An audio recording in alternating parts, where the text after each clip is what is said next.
nós trouxemos as atualizações sobre aquela queda de muitos veículos da ponte no Tocantins. A ponte cedeu e caminhões, carros e motocicletas acabaram caindo no rio Tocantins.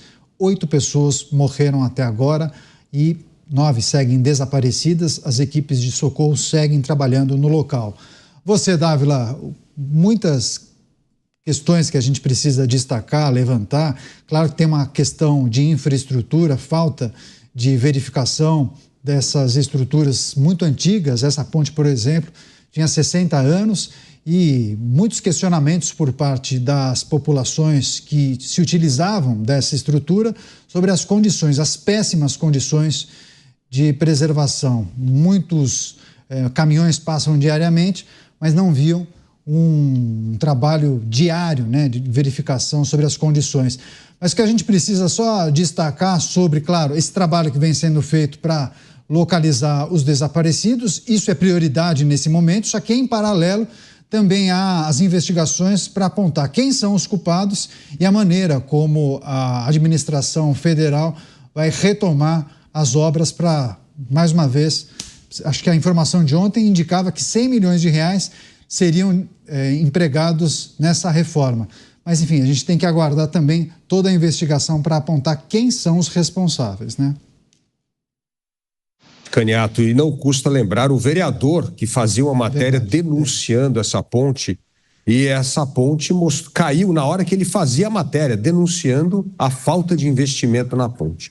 Ou seja, este é um governo que não investe 100 milhões de reais numa ponte, mas perde 7 bilhões de reais com estatais que foram aparelhados pelo governo. Isso mostra uma inversão gigantesca de prioridade. A prioridade do governo é aparelhar o Estado e não servir a população com obras de infraestrutura, como é o caso dessa ponte no Tocantins, que liga Tocantins ao Maranhão. Então, isso mostra como o governo não tem noção, como bem lembra o Beraldo sempre aqui, de um plano nacional. Não tem uma noção das prioridades.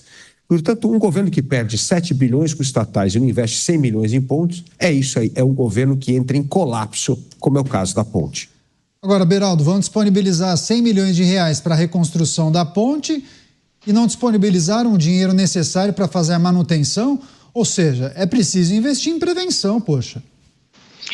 Pois é, Caniato, e olha que houve alinhamento entre o governo estadual e o governo federal por muito tempo, sobretudo nesses últimos 20 anos, e repasses bilionários de emendas parlamentares, todo tipo de fonte de financiamento estava disponível.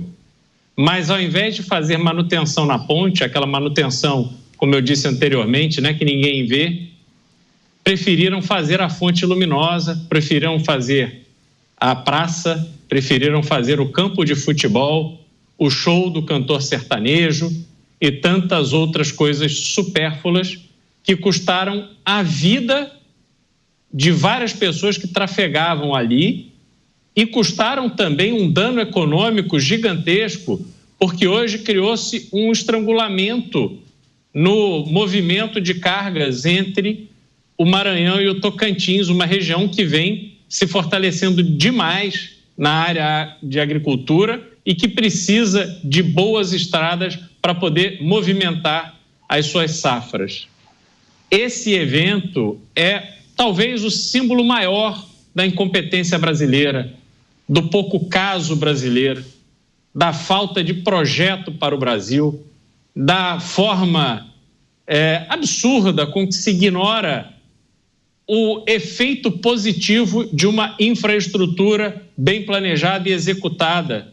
Estradas que possam durar, estradas feitas hoje para darem conta do fluxo de veículos que é crescente dos próximos 30, 40 anos.